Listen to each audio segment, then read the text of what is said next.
The rain had begun in the early evening and had not yet thought of leaving by the time I walked down Walton Street, collar up, shoes carrying the dull sheen of polished leather, already surrendering to the grit of puddles.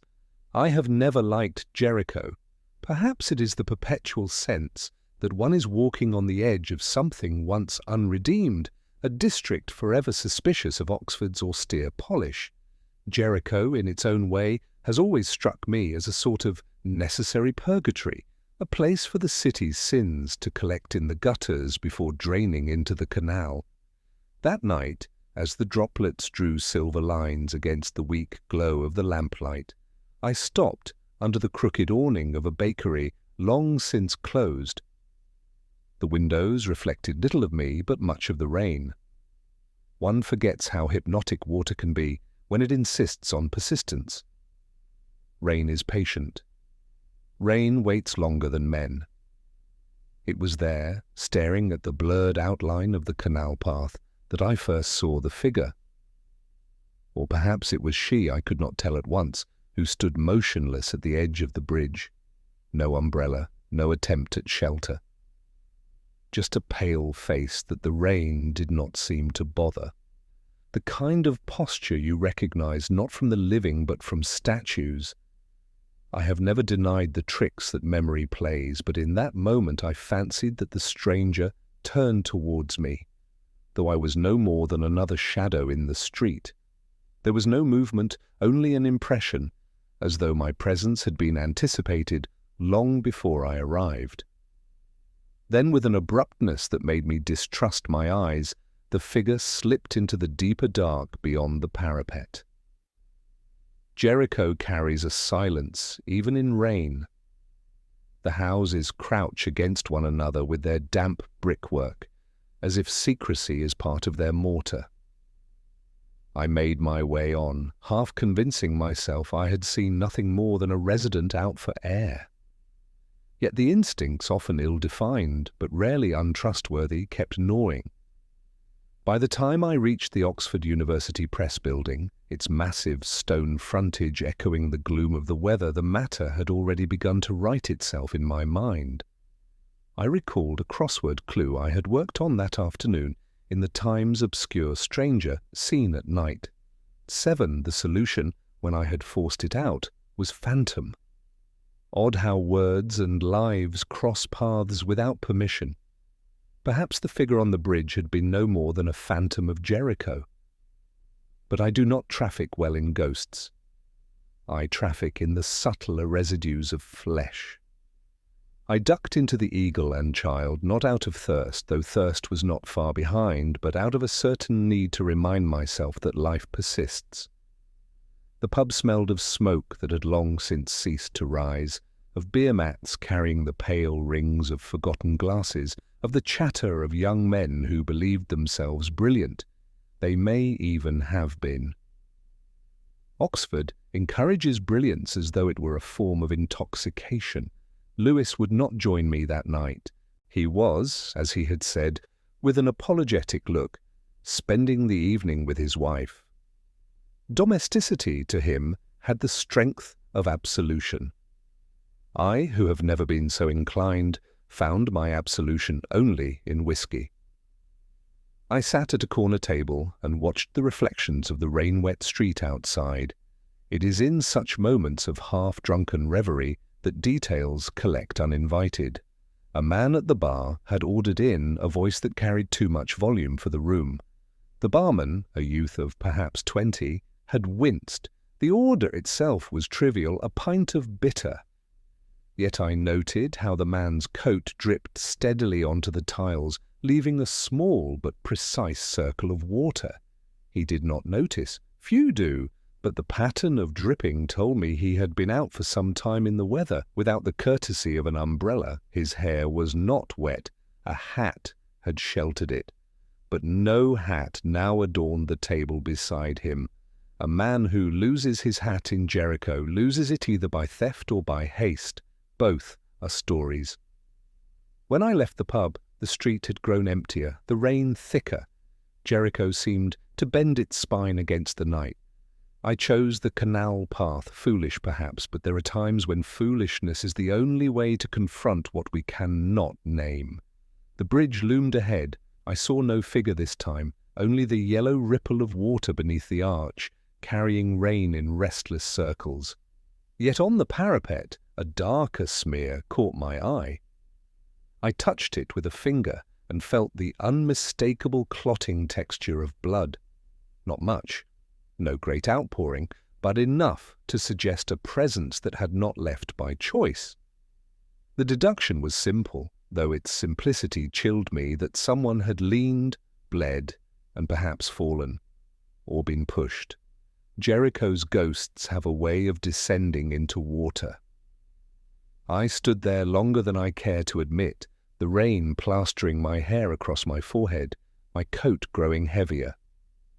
The city behind me still lived its ordinary life music from a pub, the echo of a bicycle bell, the hum of a car crawling towards Walton Well Road. Yet on that bridge I felt as though I had stepped into a silence set aside for me alone. I had no case, nobody, no witness but myself. And yet the weight of the blood on my fingertip bound me to something already begun. Back in my rooms later, I laid out the evening as though arranging pieces of a puzzle I had not asked to solve. The figure at the bridge, the man in the pub without his hat, the smear of blood, 3 fragments, each insignificant alone, but together refusing to be forgotten. I poured a final measure of whiskey and opened the crossword once more. My eye drifted unbidden to another clue I had left unsolved. Silent witness left in rain, 5. The answer did not come at once. It rarely does. But as the clock pulled closer to midnight, I thought again of the rain on the windows of Jericho and how it erases, slowly, everything we think we see. And it was then, with the faint ache of inevitability pressing upon me, that the solution flickered into place. The word stared back at me, quiet, implacable, and true. The rain continued, and I, already entangled, knew sleep would not arrive. Funerals in Oxford are often quieter than the city itself. It is as though the stones understand the ritual and agree to hush themselves, withholding the echo of footsteps and allowing only the faint shuffle of robes and coughs. That morning the rain had paused, though the air remained sodden, reluctant to release the scent of damp earth and aged wood. The chapel belonged to one of the smaller colleges, tucked into a courtyard with ivy that had surrendered to autumn. I had not intended to attend. My name was not among those printed on the discreet card distributed by the porter's lodge, yet curiosity or something nearer to guilt drew me. I told myself it was a chance that my evening in Jericho and the smear of blood were unrelated to the death being mourned that day. But chance is an alibi we give ourselves when logic arrives too quickly. The deceased was a fellow of the college, a don whose work on medieval ecclesiastical records had filled shelves no one read, but everyone cited. His name, whispered from pew to pew, was Rawlinson. I had never spoken with him. I knew only the shape of his spectacles and the stoop of his shoulders from occasional glimpses in the Bodleian. Yet when the coffin entered, borne on the shoulders of men who looked more like gardeners than scholars, a quiet unease stirred in me. Lewis had taken the day's burden of paperwork and left me to wander. I was grateful, though I would not admit it. I sat midway down the chapel, hands folded, head tilted in the pantomime of prayer. My ears did what they always do, they caught fragments. A student behind me whispered to another, the sort of whisper that believes itself inaudible but travels like incense. They said he had been found in his rooms, sitting at his desk as though still in the act of writing. His pen had rolled onto the floor, no sign of struggle, no sign of farewell either. A heart, then. That was the explanation forming in the pews, passed along like liturgy. A heart that had decided to end its devotion. But I thought of Jericho, of the bridge, of the blood, and I wondered if hearts ever bled on stone parapets before returning to tidy desks. The chaplain's voice rose and fell with the weariness of long practice. His words were not unkind, but they were without curiosity. He spoke of devotion to scholarship, of service to the college, of the eternal rest, promised beyond the grave. No one, it seemed, would speak of why a man of 61 should stop breathing at a desk covered in neat piles of parchment. Oxford is accustomed to death, but not to the questions that accompany it. My gaze wandered to the stained glass above the altar. Rain clung stubbornly to the lead, turning saints into blurred fragments of colour. One panel caught my attention, a figure of St. Jerome, pen in hand, gaze lifted towards a crucifix. The face was worn, nearly smooth by time, but the gesture remained the act of writing, interrupted. I wondered if Rawlinson had chosen that seat in life, drawn to the image of endless transcription, or if death had merely imitated the window. At the close of the service, as the coffin was wheeled towards the waiting hearse, I noticed a small detail others overlooked. One of the pallbearers stumbled slightly on the uneven flagstone. The coffin shifted.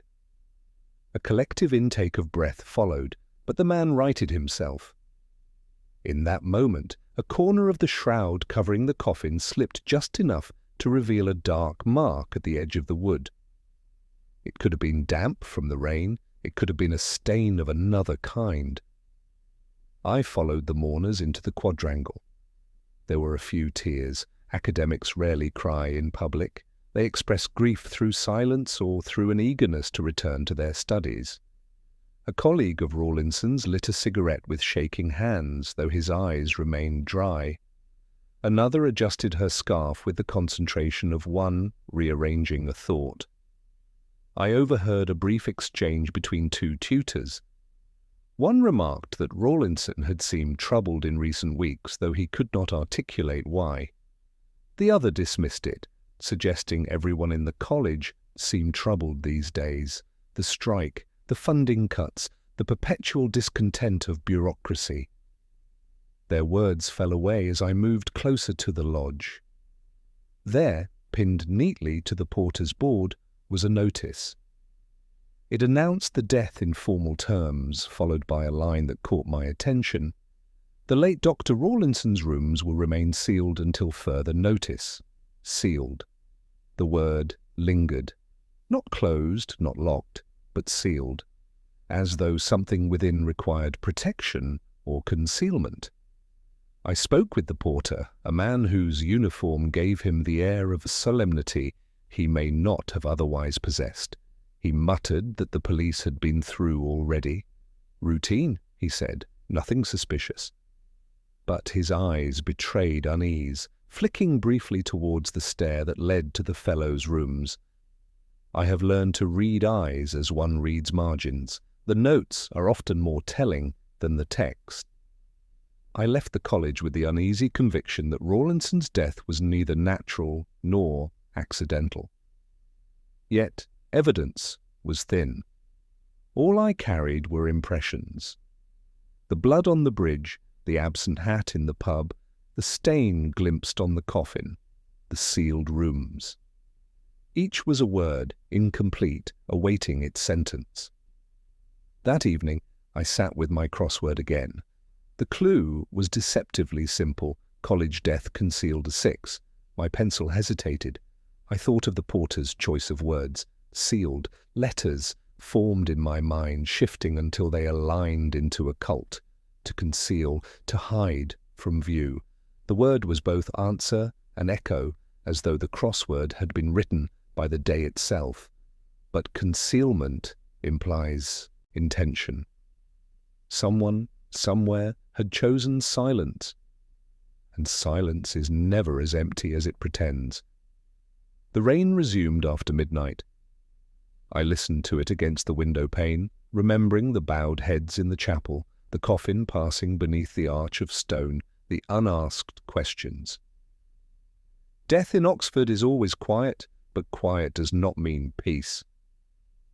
I poured myself another whiskey and let the word occult settle into me, heavy, unyielding. There are deaths that write themselves into neat conclusions, and there are deaths that refuse the courtesy of clarity. Rawlinson's, I suspected, belonged firmly to the latter. Sleep, again, did not come. I have often thought that letters are more eloquent when they remain unopened. The paper itself grows heavier with the silence it carries, and the sealed flap becomes a kind of defiance. That afternoon, in the dim hush of Rawlinson's rooms, I found one such letter. It lay upon his desk, still in its envelope, the name on the front written in a hand I could not immediately place. The police had not taken it, or perhaps they had not noticed. Or perhaps they had noticed and decided to look away. The rooms smelled of dust and stale ink. Colleges, for all their polished exteriors, never quite rid themselves of decay. The curtains were half drawn, leaving the light in a state of indecision. I stood for a long time without touching anything, as though the very air might accuse me of intrusion. Yet the letter drew my attention with a quiet insistence. The envelope bore Rawlinson's name, but the postmark was smudged. The handwriting, though neat, had an anxious quality of letters leaning too far, as though eager to outrun themselves. I traced the faint impression of the pen, noting a tremor in the stroke of the arch. Whoever had written it had been unsettled, if not frightened. I resisted the impulse to tear it open. It was not mine to read, and yet, unopened, it told me enough. The presence of the letter suggested anticipation.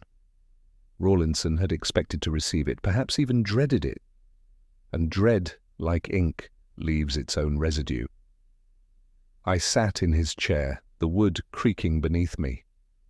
On the desk lay sheets of parchment, some filled with Latin notations, others with half-finished drafts of articles no one would ever read. But between them, a single sheet of lined paper stood out, more modern, almost vulgar, in its clarity. It contained list names, dates, brief notes, in a hand more hurried than his usual. At the bottom, circled twice, was a single word, Jericho. The circle was faint, as though he had pressed the pencil too lightly at first, then grown firmer with decision. I thought of the figure on the bridge, the blood on the parapet. The circle on the page echoed the circle of water I had seen dripping from the man's coat in the pub.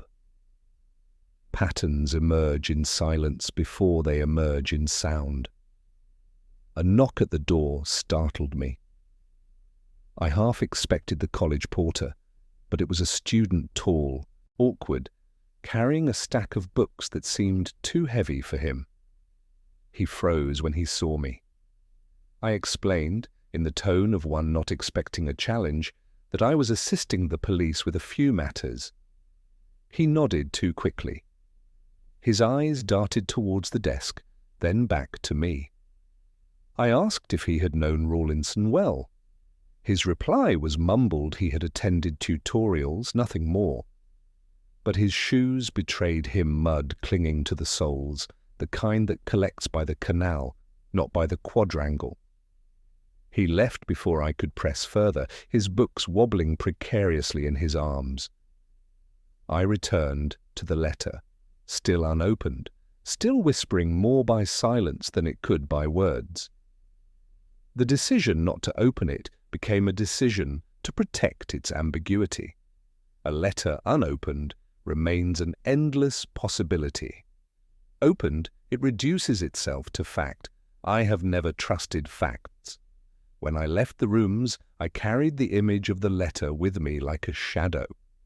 In the porter's lodge, a newspaper lay folded on the desk. I skimmed the crossword without intention, yet one clue seized me. Message never read 7. I hesitated only a moment before filling in the answer epistle. Too neat, too cruel. The puzzle had taken on the role of confidant, echoing the investigation with an intimacy I had not invited. That evening I walked along the canal once more. The rain had paused again, though the air remained damp. The bridge loomed as it had before, silent, indifferent. I touched the parapet where the smear of blood had been. Rain had nearly washed it away, but the faint trace remained, stubborn, as though unwilling to be erased. The water beneath reflected only the dim light of lamps, no faces. A figure appeared at the far end of the towpath. A woman this time, small, wrapped in a coat too large for her. She passed me without meeting my eyes, but her pace faltered just as she drew level. She muttered something inaudible, but her hand clenched around a folded scrap of paper she carried. It might have been nothing, it might have been everything. I returned to my rooms with the weight of fragments once more. The unopened letter, the circled word Jericho, the student with muddy shoes, the woman with her clenched scrap of paper. Each was incomplete. Together they began to hum with a faint rhythm, like the first bars of a symphony that promises but does not resolve. I poured myself a whiskey and stared at the crossword again. The final clue I had left unsolved read, "Truth kept back 6. For a long while the answer eluded me. Then, with reluctant certainty, I wrote the word secret. The letter remained unopened in my mind, and the secret, I knew, had not yet begun to reveal itself. The senior common room is a peculiar theatre. Its actors wear gowns instead of costumes, its props are newspapers and sherry glasses, and its scripts are improvised daily, a blend of gossip, envy, and the occasional earnest thought. I entered late in the afternoon, when the light from the tall windows was already retreating into the shadows of the shelves. A fire burned listlessly, emitting more smoke than heat, as though even the flames resented the company they kept. I had no official reason to be there. Yet no one questioned me. Authority in Oxford often requires nothing more than the right slouch of the shoulders, the right level of disdain in the eyes. I carried both. The dons glanced up briefly before resuming their muttered exchanges. They spoke of Rawlinson with a restraint that was almost cruel. One declared him diligent, another called him absent-minded, a third merely sighed. Their voices were careful, trimmed of sentiment, as though grief might compromise their dignity. I took a seat in the corner, feigning indifference, but listening with the hunger of one who knows crumbs can build a loaf. On the mantelpiece I noticed a photograph. A group of fellows from some forgotten year, their gowns crisp, their smiles stiff. Rawlinson was there, younger, less stooped, his spectacles already perched too low on his nose. Beside him stood a man I did not recognize, his hand resting lightly on Rawlinson's shoulder. The gesture seemed casual, yet there was an intimacy in Titan ownership almost that the others in the group lacked. I asked one of the dons who the man was. He frowned, as though summoned to remember a ghost. His name, he said at last, was Fletcher. Left Oxford years ago under circumstances best not revisited. He offered no more. The conversation turned to Rawlinson's last weeks. He had missed 2 high tables, a matter noted with disapproval, as though absence from ritual were worse than death itself. One fellow remarked he had been seen in Jericho on more than one evening, walking with haste. This detail passed with little comment, but to me it rang like a bell. Jericho again, the circle tightening. I asked softly if Rawlinson had received many visitors in his rooms. A woman scholar, her voice low but firm, said she had seen a young man there recently, a student perhaps, though she did not know his name. He had left quickly when she approached, avoiding her gaze. I thought of the student with the muddy shoes, his nervous shuffle, his eyes fixed on the floor. The sherry passed among them, glasses clinking with the faint cheer of obligation. I declined. I needed clarity, not comfort. Yet clarity in that room was scarce. The dons spoke in half-sentences, in allusions, in phrases that dissolved before they reached meaning. It struck me that secrecy was not an exception here, but the very currency of conversation. From the window I saw the quadrangle below, students crossing hurriedly in the damp twilight. Their lives remained urgent, oblivious to the funeral that had passed and the questions it left behind. I envied them briefly, then despised myself for the envy. My gaze returned to the dons. I noted gestures rather than words, the tapping of a pipe against a glass, the nervous folding of a handkerchief, the insistence with which one man refilled his sherry despite hardly drinking it. People reveal themselves in rhythm, not in confession. One remark, however, pierced the murk. A fellow with a lined face and the air of a disappointed bishop muttered that Rawlinson had spoken of a discovery in the archives, something he believed would alter the college's own history. The man dismissed it as the ramblings of an overworked scholar, yet his tone carried more irritation than disbelief, as though Rawlinson's enthusiasm had been inconvenient. I tucked the remark away like a coin. Discovery, archives, alteration. Words that do not sit comfortably in Oxford, where tradition is prized more than truth. A scholar who discovers something that unsettles the past may find himself quickly isolated. The fire sputtered, sending a plume of smoke into the room. One of the dons coughed, sharp and sudden. His handkerchief, withdrawn to cover his mouth, bore a small stain, dark, irregular. He tucked it away hastily, but not before I saw. I thought again of the smear on the bridge, the faint mark on the coffin. Blood is difficult to contain. It leaks through gestures, through fabric, through silence. I left the senior common room with more questions than I had entered. Fletcher, the man in the photograph, the student in Rawlinson's room, the discovery in the archives, the cough into a stained handkerchief. Each detail was small, but each resisted dismissal. Back in my room, I unfolded the day like a puzzle half complete.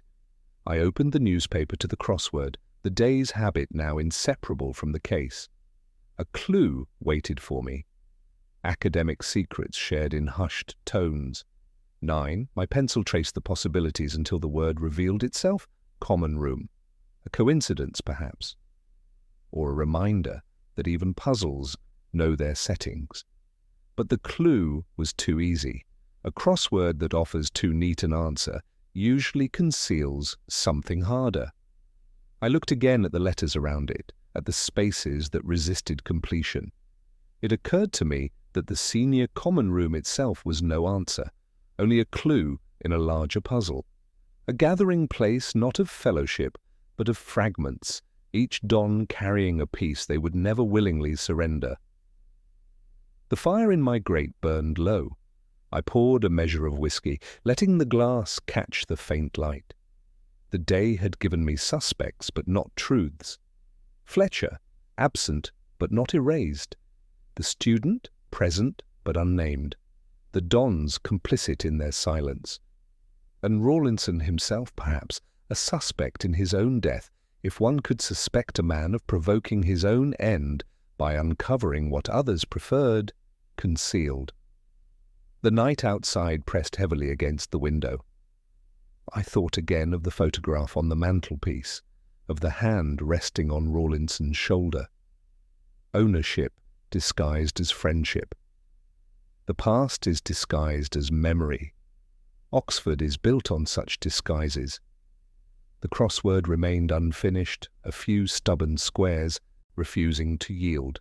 One clue lingered at the bottom, guilty but never confessed 8. I stared at it until the letters aligned, reluctant, inevitable.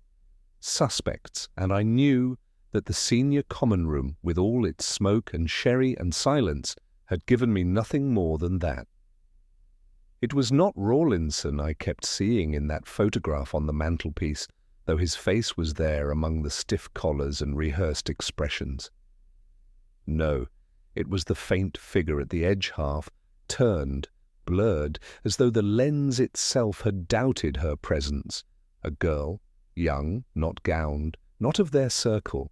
She seemed misplaced, as though she had wandered into history by mistake. And yet, once seen, she could not be unseen. Oxford photographs often preserve nothing but the pride of men congratulating themselves, but every so often a detail slips through: a tie, crooked, a hand awkward, a smile that never quite belongs. The girl's face had that quality, a shadow in a composition not meant for her. I returned to the common room that next morning, under the pretense of seeking a colleague, though none was needed. The photograph remained on the mantelpiece. I studied it with a disinterest too pointed to be genuine. There she was, again, dark hair, unsmiling, her gaze not towards the camera, but to someone out of frame. I asked softly who she was. The dons hesitated. One muttered that she had been a student years ago, though he did not recall her name. Another claimed she was someone's niece, brought along to the occasion by accident. Their evasions told me more than their words. In Oxford, when memory falters too conveniently, it is rarely because memory has failed. Later, in the library, I searched the college records. The registers were immaculate, pages lined with careful calligraphy, names recorded with the solemnity of scripture. Yet there was no trace of her. Students, fellows, visitors, none matched the image in the photograph. A ghost, then, or someone deliberately erased. In a drawer of clippings I found something closer to her. A newspaper, cutting from nearly 2 decades before college fellowship celebrates anniversary. The same photograph, printed in grainy black and white. Only in this version the girl had been cropped out. The published image ended abruptly where her figure had been. The editor, it seemed, had been persuaded to tidy history. Back in my room, I placed the clipping beside my whiskey glass. I stared at the empty space where she should have been, and the emptiness told its own story. Someone had wanted her forgotten. Someone still wanted her forgotten. Lewis joined me that evening. He frowned at the glass, then at me. He had been interviewing the porter again, chasing leads that led nowhere. I mentioned the photograph. He shrugged. People drift in and out of Oxford, he said, unnoticed. I replied that Oxford notices everything. It only pretends not to. We spoke little after that. Our silences were more companionable than our words. Yet his presence reminded me that I could not let imagination carry me away. I needed a deduction, however slight. I turned again to the crossword, as though it might lend me its precision. The clue that evening was almost mocking the image of forgotten youth. 9. I wrote in the letters, slowly, until the word emerged: photograph. Too literal, too direct. Yet in its bluntness it echoed the truth. The girl was the clue, the photograph, the grid, and the solution still withheld. Days in Oxford move strangely when one is caught in the undercurrent of a mystery. Lectures drone on in rooms smelling of chalk, students chatter in staircases, bicycles clatter against walls, and beneath it all runs another current, darker, quieter, waiting to pull one under. I returned once more to the chapel, not for prayer, but for the silence it offered. The stained glass shimmered with indifferent light. At the back of the pews a memorial tablet caught my eye. It bore the name Catherine Fletcher carved in small, uneven letters, with the dates 1962-1987, Fletcher. The name echoed the man in the photograph, Rawlinson's companion, with the hand on his shoulder. A family, perhaps, a sister, a daughter, a niece. The girl in the photograph, given shape at last by stone. Her dates told their own story. 25 years of life ended abruptly. The tablet offered no cause, no comfort, only the brittle reassurance of Latin phrases about eternal rest. I stood there longer than I intended, my breath misting against the cold air, until footsteps disturbed me. A woman entered, middle-aged, carrying a small bunch of flowers. She placed them beneath the tablet, her hand lingering longer than necessary. I did not speak, nor did she. Our silence was enough. When she left, I studied the flowers. White lilies. The kind chosen not out of taste, but tradition. The deduction was faint, but firm. The girl in the photograph was Catherine Fletcher, her memory preserved only in stone, and in the edges of a picture some had tried to erase. What bound her to Rawlinson, to Jericho, to the sealed rooms, remained unclear. But she had been there, and her absence was the loudest presence of all. That night I returned once more to the canal path.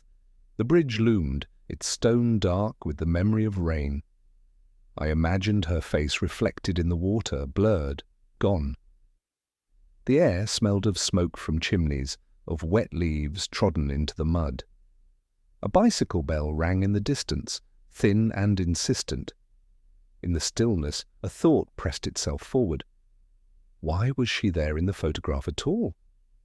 The dons had offered excuses, but none satisfied. She was neither a student nor a fellow. To be in that picture was to belong, and yet she did not belong. Unless belonging was the very question. Back in my room, I wrote her name on a scrap of paper, Catherine Fletcher. I circled it once, then again, echoing the circle Rawlinson had drawn around Jericho. Circles within circles. The investigation was not a straight line. It was a series of orbits, each pulling me closer to a center not yet revealed. The crossword mocked me with another clue. She lingers at the edge 5. I let the letters fall into place reluctantly. Ghost. The word stared back at me, cruel and apt. Catherine Fletcher had been a ghost in the photograph, a ghost in the college registers, a ghost in the whispers of the dons. But ghosts demand recognition, even when the living try to look away. I drank my whiskies slowly, letting the words sink into me. Ghosts, photographs, sealed rooms, stains of blood on a bridge. The past was not the past. It had only been waiting for someone stubborn enough to listen, and I, against my better judgment, was listening. The porter's lodge is the beating heart of a college, though it pretends otherwise. A place where letters arrive, keys are signed out, parcels are left, and whispers collect like dust in the corners. That morning, I stepped into the lodge with no clear plan except to follow instinct. The porter looked up with the weary suspicion of a man who has seen too many faces inquiring after what is none of their business. He did not challenge me. My reputation, I have noticed, often precedes me more usefully than my words. The air smelled faintly of polish and damp wool. A coal fire attempted to fight the cold, but did so without enthusiasm. On the counter, beside the ledger of visitors and a half-drained cup of tea, lay the crossword puzzle from the day's paper. Half completed, the pencil still resting on top, as though the puzzle had been abandoned mid-thought. I asked the porter if it was his work. He shrugged, claiming distraction, though his eyes betrayed a certain pride. I studied the grid, my gaze caught by the clues, filled and unfilled. The first across read, Guardian of the Gate, 6. He had written in Porter, neat but obvious. Another clue remained empty. Letter left, unopened, 7. My heart faltered at the echo. The unopened letter on Rawlinson's desk had already taken residence in my thoughts, and here it was again, resurfacing in print. I felt as though the crossword itself were mocking me, weaving fragments of the investigation into its indifferent structure. I tapped the pencil against the counter, staring at the clue. A solution, flickered missive, too plain, too unsatisfactory. Another possibility pressed itself forward, but neither quite fit the unease that lingered around Rawlinson's sealed envelope. The porter coughed, shifting uncomfortably under my silence. He muttered that Dr. Rawlinson had often stopped by the lodge in the evenings, sometimes asking for the day's paper long after most had finished with it. He liked the crossword, the porter added. Said it sharpened the mind. The detail was small, almost banal, but it glowed with significance. A man who returned each night for the crossword was a man who needed distraction or encryption. I asked casually if Rawlinson had received much post. The porter frowned, recalling. A few letters, yes, but one in particular. Thick envelope, foreign stamp, arrived the week before his death. Rawlinson had collected it himself, his face pale, his hands shaking slightly. He had tucked it quickly into his coat and left without another word. The memory clung to me. The unopened letter on his desk must have been that very envelope. I wondered if it still lay where I had seen it, waiting, taunting. The porter, however, did not know its contents. He had not asked. Porters rarely do. Their job is to hand over silence as much as keys. A student entered, requesting a parcel. His voice was too loud for the room, his hair dishevelled from rain. I recognized him as the young man with the muddy shoes. He seemed startled to see me there, almost resentful. I greeted him with the courtesy of indifference. He took his parcel quickly and departed without a glance back. The porter sighed, muttering that the boy was often seen loitering near the lodge at night, as though waiting for something not his to claim. I stepped outside into the quadrangle. The air was sharp with frost. Students hurried by, heads down, scarves pulled tight. I stood under the archway, watching the porter return to his crossword, the pencil scratching faintly against the newsprint. The image lingered in my mind, the puzzle, half solved, abandoned, waiting for a hand stubborn enough to complete it. That evening, I returned to my own rooms with the day's crossword folded neatly into my coat. I poured myself a whiskey, placed the paper on the desk, and studied it as though it were a map. The clue about the unopened letter remained unsolved. I let my pencil hover, tracing letters without committing them. Another clue caught my attention. Truth concealed at gate 8. I tried the word secrecy, but the letters refused to align.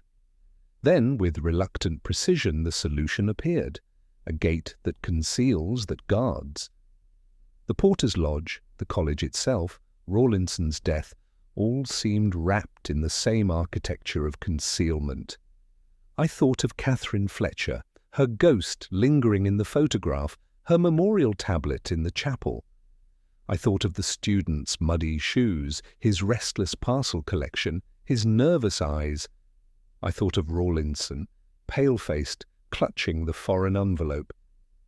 Each was a clue, part of a crossword whose setter remained unseen. The whiskey blurred the edges of my thoughts, yet clarity came in fragments. The crossword was not merely a distraction. For Rawlinson, perhaps, it had been communication, a private language hidden in the squares of a newspaper grid. Who had written to him? What message had remained unopened? Why did Jericho circle twice in his hand?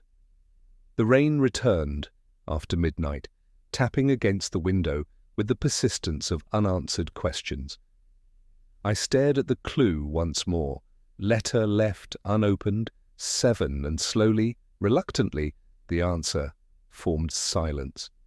I wrote the word in, the pencil pressing harder than necessary. The letters fit perfectly. Silence. That was the answer Rawlinson had been given. Silence from his colleagues, silence from the past, silence from the letter unopened on his desk. And silence in Oxford is never empty. It is the loudest word of all. There is a peculiar satisfaction in believing one has solved a puzzle too quickly. The mind delights in its own agility, in the neatness of its reasoning, in the false glow of certainty. It is only later, when the cracks show, that the humiliation arrives. I have known it in crosswords, in cases, in life. That evening was no exception. The pieces seemed to fall into place with dangerous ease. The student with muddy shoes, the nervous eyes, the awkward silence, surely was at the center of it. A boy out of his depth, entangled in something older and darker than he could bear. Rawlinson had been his tutor. Perhaps there had been a quarrel, or worse, a revelation too heavy for the young man to contain. The blood on the bridge, the hasty retreat, the unopened letter all pointed towards him with the clarity of a finger extended in accusation. I permitted myself the indulgence of certainty. I sketched it out in my mind as one sketches the completion of a crossword, each letter falling obediently into its square, the grid filling, the satisfaction mounting.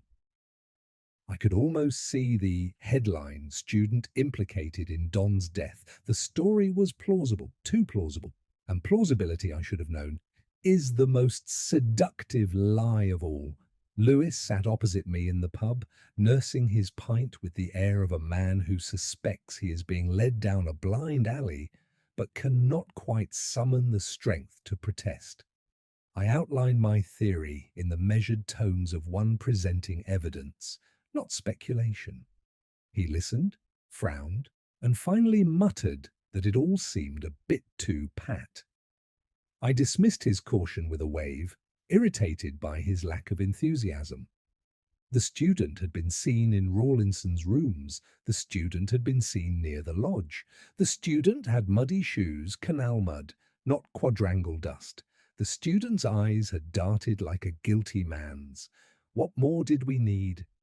That night I returned to my room with the swagger of one who believes himself on the verge of triumph. I opened the crossword again, as though the universe might reward my deduction with confirmation. The clue that caught me was young man at fault 7. The answer leapt out at once, student. Too easy, too perfect. I wrote it in with satisfaction, convinced the crossword itself was nodding in agreement. But satisfaction, like whiskey, sours when taken too quickly. By morning, doubts had begun their quiet assault. The clue had been too obvious. Crosswords rarely permit such laziness. Why would Rawlinson, if indeed he had hidden messages in his grids, leave a clue so transparent?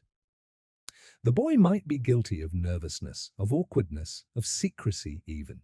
But guilt, true guilt? That is harder to read, and I read too eagerly. I decided to follow the student. It was a dreary Wednesday, the rain falling in fine needles that clung to coats and scarves without the mercy of puddles. He walked quickly across the quad, clutching his books like a shield. I trailed him to the Bodleian, the great library looming against the grey sky like a fortress built for silence. Inside, the smell of paper, dust, and damp wool was overwhelming. Students bent over desks, their faces pallid in the dim light. The boy sat at a corner table, opening his books with mechanical precision. He did not look like a murderer. He looked like every other young man in Oxford, tired, anxious, half alive on borrowed time. I watched him for an hour. He read, he scribbled notes, he chewed on the end of his pen with irritating regularity. Not once did he betray the tremor of guilt I had imagined. When he rose, it was only to fetch another volume. His shoulders stooped under the weight of knowledge, not crime. I left the library unsettled. My theory, so neat the night before, began to unravel. I felt the familiar humiliation creep in, the crossword filled too quickly, the false sense of victory. I had been seduced by coincidence, by appearances, by my own hunger for resolution. The boy was no more guilty than the porter, than the woman who laid flowers in the chapel, than the dons with their sherry-stained evasions. That evening I sat once more at my desk, whiskey in hand, the crossword open before me. The clue that had seemed so certain the night before now mocked me. Young man at fault 7, student. The letters fit, but the answer was wrong. Another possibility emerged, A guilty man, yes, but not necessarily young. The clue was broader, the answer slipperier. My certainty had been nothing more than vanity. The fire burned low, casting long shadows against the bookshelves. I thought again of Rawlinson's unopened letter, of the photograph with Catherine Fletcher half erased, of Jericho circled twice in his notes. None of these pointed directly to the boy. They pointed elsewhere to something larger, older, deeper. The boy was a distraction, a false lead, a first false solution. I poured another measure of whiskey, slower this time, the glass heavy in my hand. The case had mocked me, as it always does, teaching me again the same lesson I never quite learn, that truth resists simplicity. The crossword remains unsolved until the last square, and the first answers are often the least trustworthy. Outside, the rain fell harder, drumming against the panes with a rhythm that seemed almost to spell it out. False, false, false. I set the crossword aside, unfinished once more, and let the humiliation settle into me. Better to taste it now than later. Better to accept that the first solution is never the final one. The boy would remain under observation, of course, but not as a murderer, as something else. A witness, perhaps, or a pawn, or simply another ghost drifting through Oxford's endless corridors. The clue remained young man at fault 7. My pencil hovered, uncertain, reluctant. At last I wrote a new answer, tentative but true suspect. The letters fit, and this time they did not lie. The King's Arms is the kind of pub that collects secrets in its beams. Students sit by the windows, tutors haunt the corners, and visitors mistake the low ceiling for intimacy rather than concealment. I have spent more evenings there than I care to count, each pint a poor substitute for clarity, each glass another attempt to persuade the past to speak. That evening the rain had not let up, and the place was crowded with damp coats and voices dulled by ale.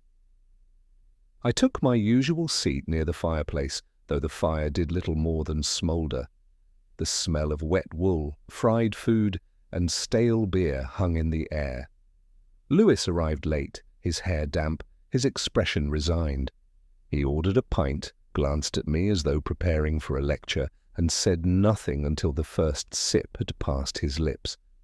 I told him, almost at once, that my theory of the student had collapsed. His eyebrows lifted in quiet triumph, though he was too decent to say I told you so. He asked what remained, and I admitted too quietly perhaps what remained was only silence, ghosts, and fragments. He reminded me, not unkindly, that fragments are where the truth begins. We spoke of Rawlinson. Lewis had been digging in the archives following the faint line of the discovery that one of the Dons had mentioned. He found little but dust, though he said some files had recently been removed. By whom, he could not discover. I listened, the clink of glasses around us filling the silences between his words. Removed files, an unopened letter, a girl half erased from a photograph. Oxford had perfected the art of erasure.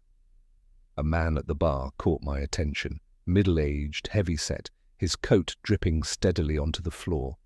He ordered in a voice that carried too far, the same voice I had heard days before in another pub when his missing hat had betrayed him. The same man, unmistakably. He noticed me, noticing him, and for a moment our gazes locked. He turned away too quickly, his shoulders stiff. Guilt makes its own theatre. Lewis asked what held my attention, and I told him quietly that the man had been at Jericho on the night I first saw the figure on the bridge. Lewis frowned, unconvinced, suggesting that a dripping coat was poor evidence of guilt. Perhaps. But the absence of a hat, the too loud order, the returning presence, such details are not coincidence. They are echoes. We ordered another round. The pint, golden and indifferent, tasted of nothing but time passing. Around us, students laughed, their laughter too eager, as though defying the rain outside. A don in a corner whispered earnestly to a younger colleague, the kind of whisper that suggests scandal. Life in Oxford continued with its usual disguises, only Rawlinson's absence marked the difference, and even that absence was already fading beneath the noise of ordinary days. Lewis grew restless.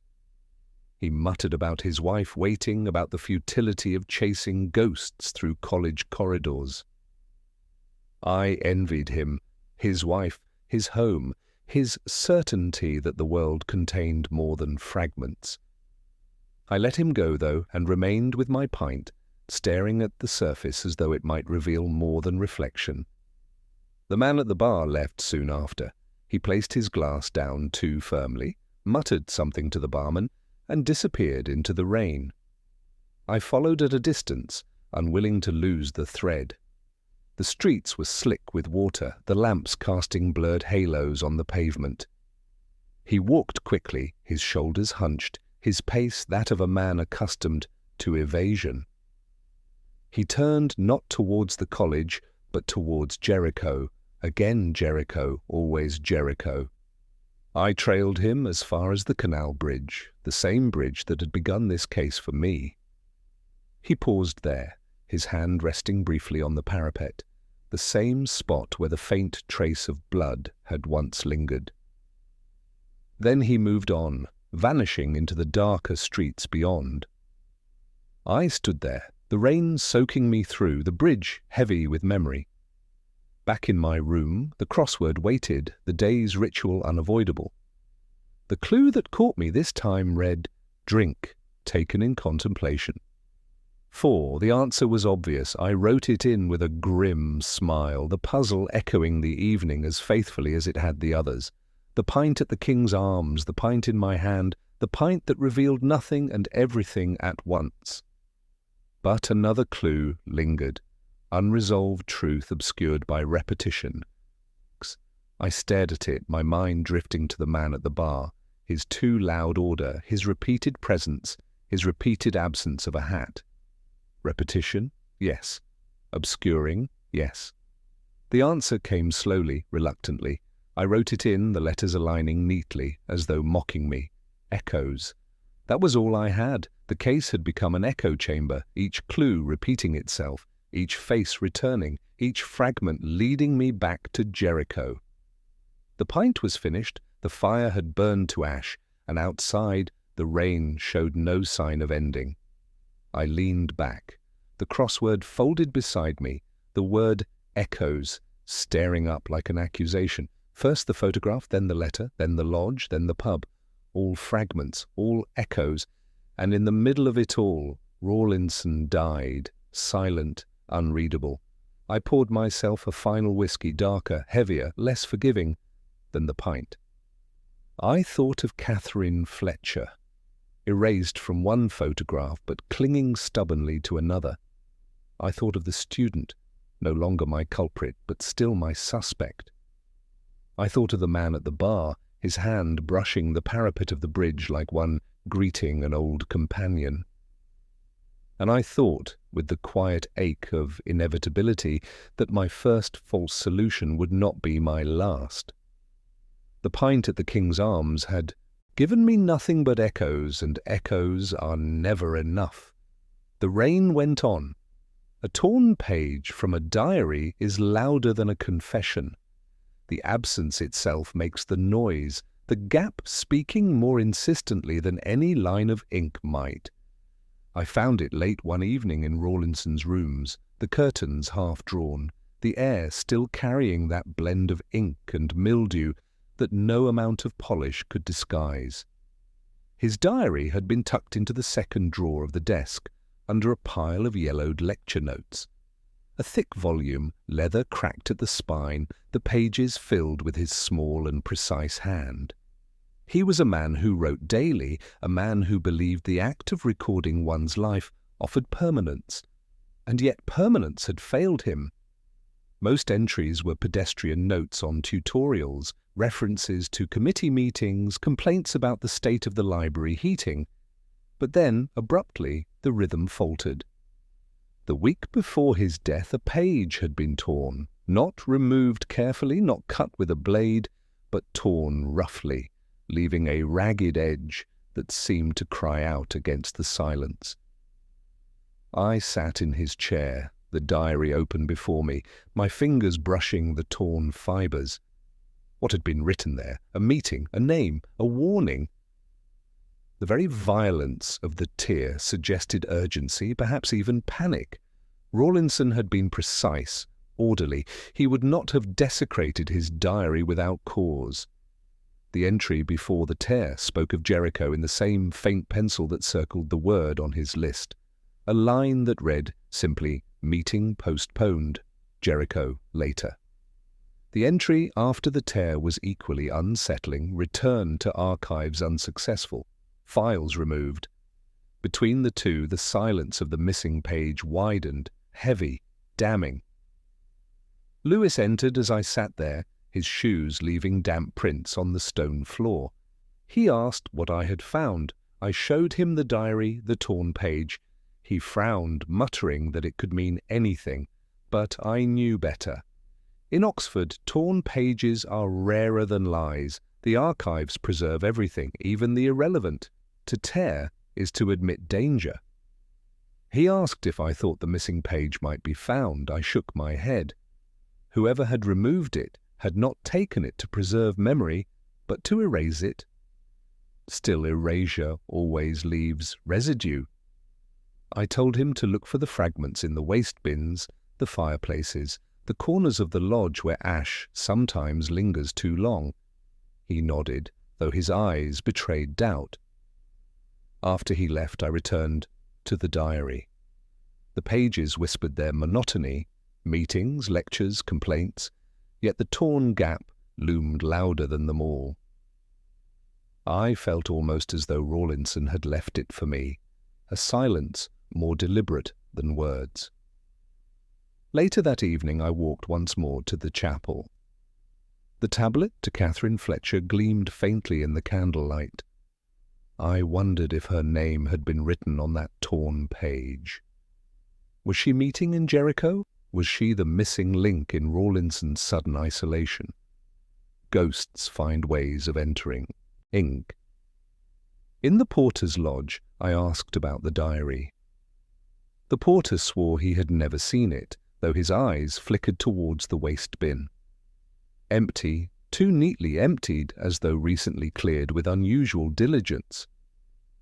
He shifted uncomfortably under my stare, muttering about regulations, about routine cleaning.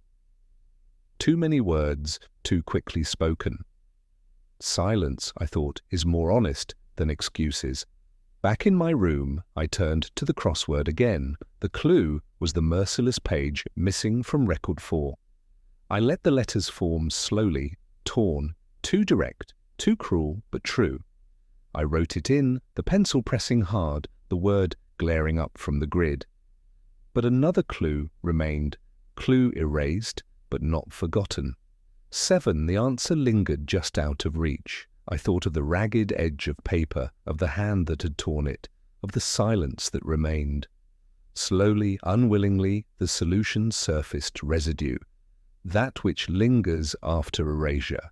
I poured myself a whiskey, staring at the diary still open on my desk.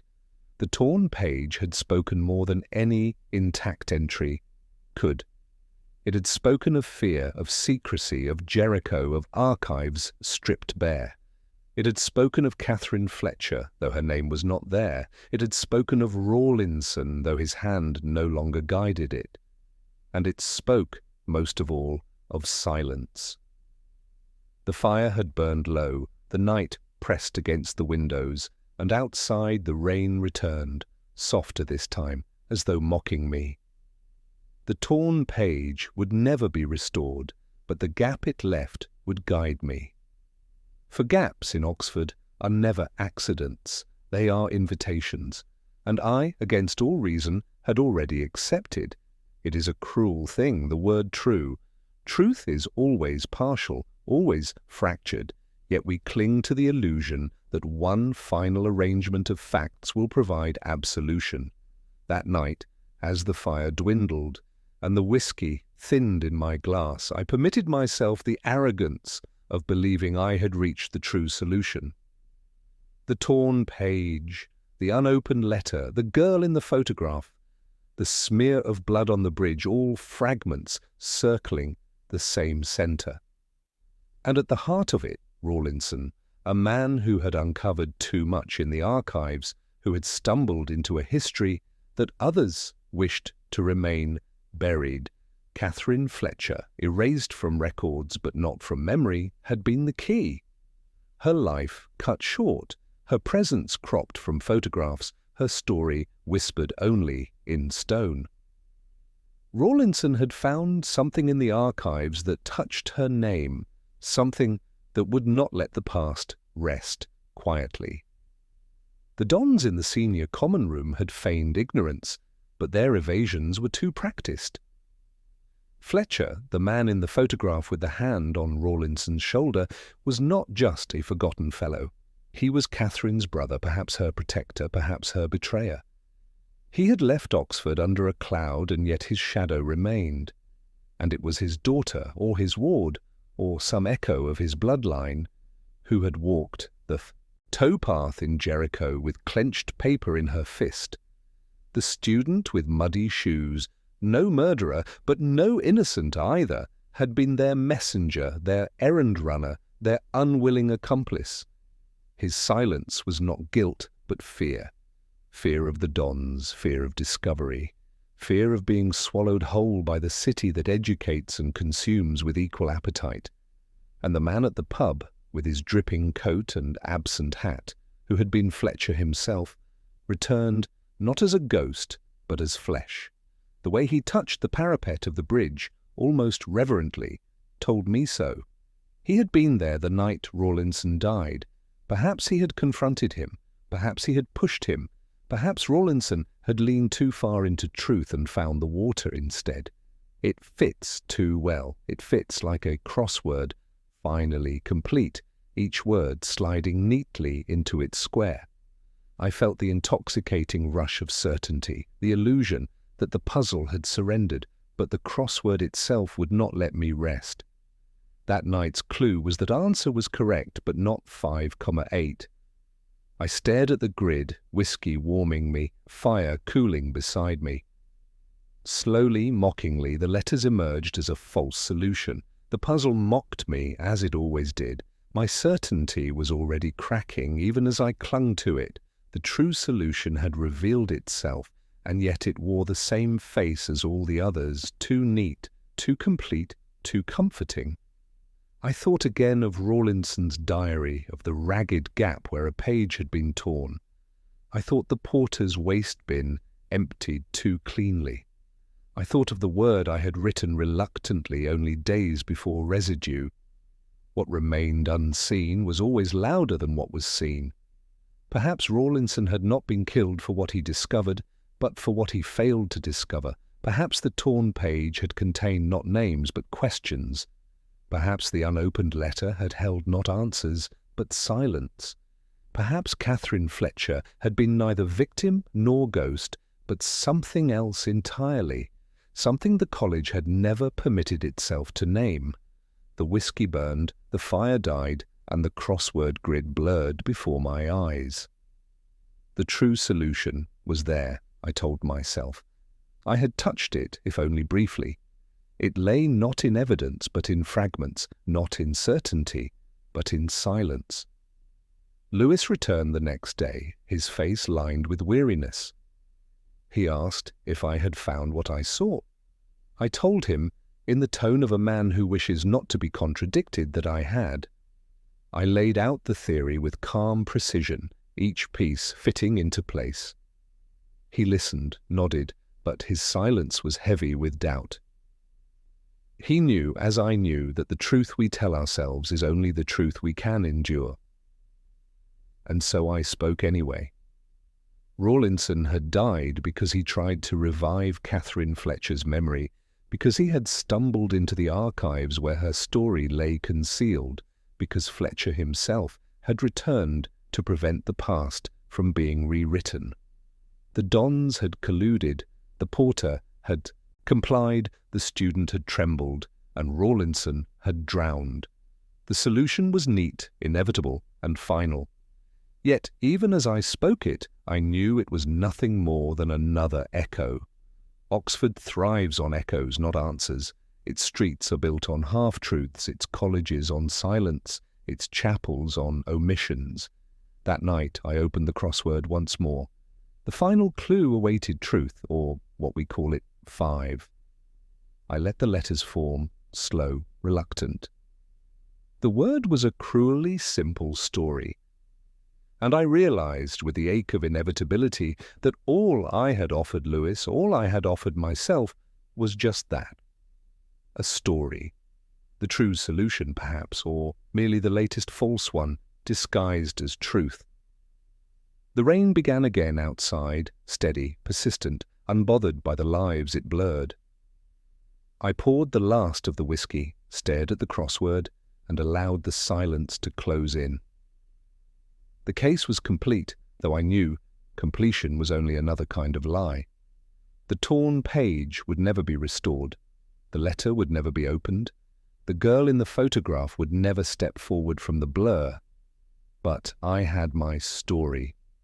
And in Oxford, a story is as close to truth as one ever gets. Confessions never come as one imagines. They are not shouted, nor dramatic, nor bathed in revelation. They arrive in fragments, reluctantly, like a cork eased too slowly from a bottle of wine. That evening, in a small dining room off the High Street, one such confession unfolded, and though I had longed for it, found no satisfaction in its arrival. The place was quiet, chosen carefully. White tablecloths that had seen too many washings, candles burning too low, the smell of dust beneath the varnish of oak. The waiter hovered with the nervous efficiency of someone who understood discretion was part of the service. I had invited him to the fellowship with the stained handkerchief, the cough that betrayed what words concealed. He came without resistance, as though he had expected the summons all along. The wine arrived, a Bordeaux chosen more out of habit than desire. He swirled his glass, his hand trembling slightly, the cough not far behind. I watched him, waited, allowed the silence to press harder than any question could. Oxford silence, the kind that has broken stronger men than he. He began with a denial, thin, perfunctory, the kind spoken not to convince, but to delay. He claimed Rawlinson had been troubled, perhaps ill, perhaps lonely. I said nothing. He sipped again, the red liquid staining his lips faintly. His eyes drifted to the window, though the street beyond was dark. At last he spoke the name Catherine Fletcher softly, as though fearing the walls might carry it back to the chapel where her memorial lay. She had been a student, not his, but the college's, a girl who had walked into their world too brightly, asking questions none wished to answer. She had been close to Rawlinson, closer than was proper, he implied, though propriety was always a veil for something more human. She had written things, spoken things, uncovered things in the archives that were unsettled. And then, suddenly, she was gone. He coughed into his handkerchief again, the stain spreading. He admitted that I had already suspected her story had been erased.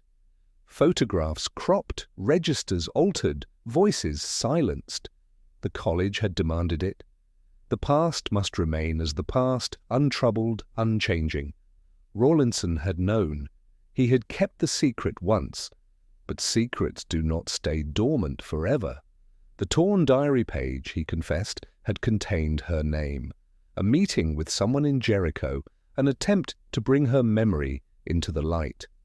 Rawlinson had grown reckless, determined, and in his recklessness he had signed his own end.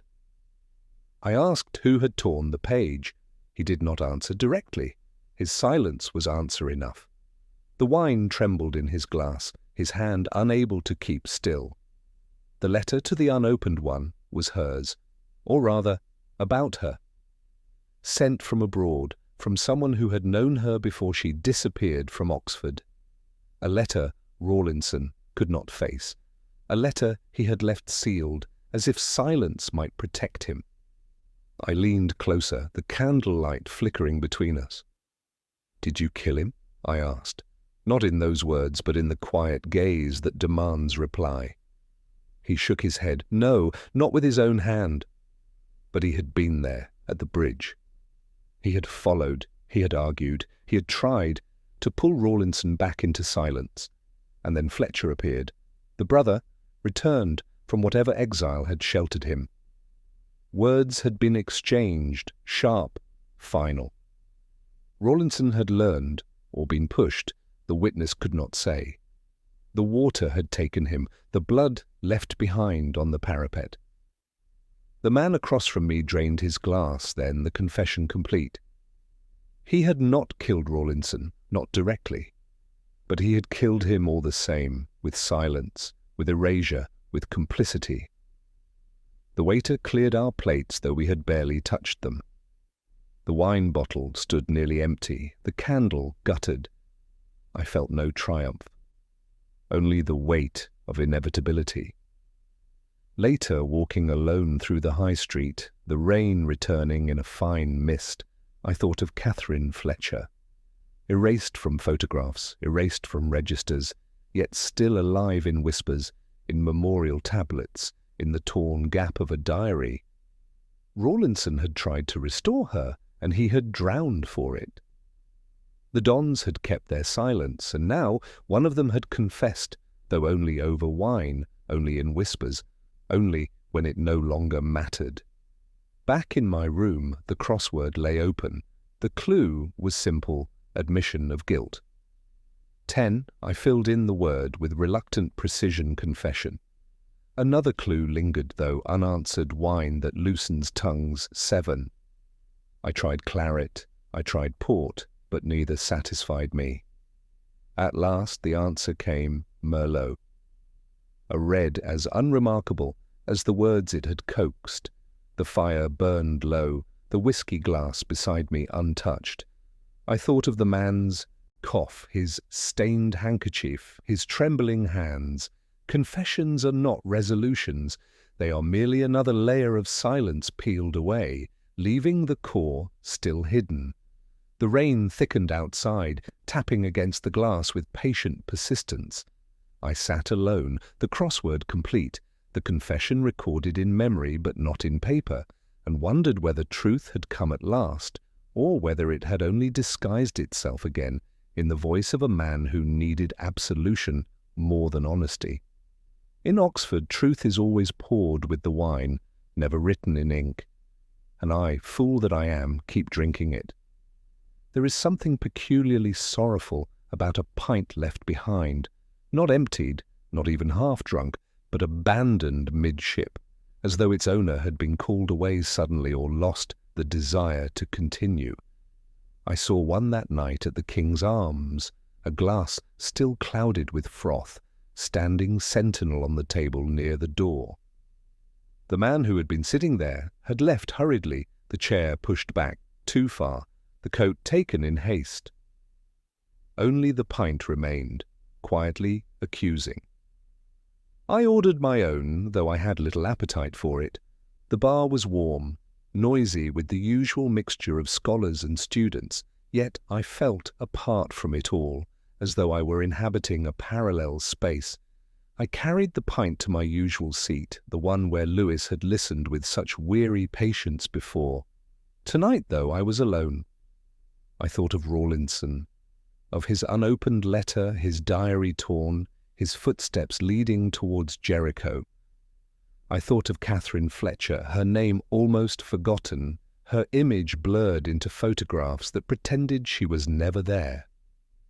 And I thought of the confession over wine, the cough, the trembling hands, the reluctant words that admitted everything and nothing at once. The pint on the other table still stood untouched, as if waiting for someone who would never return. A reminder that every story ends mid-sentence, that every case remains unfinished in some corner. I let my eyes wander the room. The man with the missing hat was not there. Nor was the student with muddy shoes, nor the woman with her clenched scrap of paper. All the suspects, all the ghosts had retreated into silence. Oxford had resumed its rhythm, the clink of glasses and the murmur of conversation, louder than absence, stronger than memory. And yet the case lingered in me. It would not release me, not even when the pint before me was drained. I carried with me the crossword, folded into my coat pocket as though it too required companionship. I laid it on the table beside my glass. The clue that caught me tonight read, "Drink abandoned, 4." I stared at it for longer than I should have, the answer already formed before my pencil moved. Pint. I wrote it in, pressing too hard, the graphite smudging under my thumb. The puzzle seemed determined to echo me, to record my steps with cruel precision. Another clue lay below memory, left unfinished. 6, that one, resisted me. I tried recording, I tried remarks, but neither fit. Only later, with reluctant clarity, did the answer reveal itself. The pint, the torn diary, the cropped photograph, all forgotten or forced into forgetting. Oxford's great talent has never been in preservation as it claims, but in selective erasure. I left the pub late, the streets glistening under the thin sheen of rain. The pint on the other table remained, abandoned, the candle beside it guttering. Outside, the air smelled of stone and wet leaves, the bells of St. Mary's striking the hour with weary finality. I walked without direction, letting the city carry me. The bridge at Jericho loomed again, its parapet slick, the water below restless. I leaned against the stone, remembering the smear of blood, the hand that had brushed it, the echo of footsteps retreating. The case had begun here, and it ended here too, not with resolution, but with return. I thought of Lewis. He would have told me to leave it, to accept the confession, to accept the silence. He would have gone home to his wife, to warmth, to absolution in ordinary life. I envied him again. I have always envied those who find completion in the everyday, but I am not built for completion. I am built for fragments, for echoes, for pints left behind. Back in my room, the fire burned low, the crossword spread open like a wound. I filled the final square of the grid, though the word did not comfort me. The clue had been solution never found 5. The answer, cruel in its simplicity, was never. I set down the pencil, the puzzle complete in its incompleteness. The pint in the King's Arms, Rawlinson's unopened letter, Catherine Fletcher's cropped photograph, all never resolved, never explained, never given the courtesy of neatness. And yet they remained, as pints remain, as echoes remain, as Oxford itself remains. I poured a final whiskey, darker than the pint, stronger than the silence. I raised it, not in triumph, but in weary acknowledgement. The case was finished, if one could call it that. Not solved, not closed, but finished in the way nights finish with rain on the windows and the fire dying low. The pint left behind stayed with me, heavier than the glass in my hand. It was Rawlinson's pint, Catherine's pint, Fletcher's pint, mine. A drink abandoned, a life interrupted, a truth withheld. And so I drank my whiskey slowly, knowing the crossword had already told me the only answer that mattered. Never.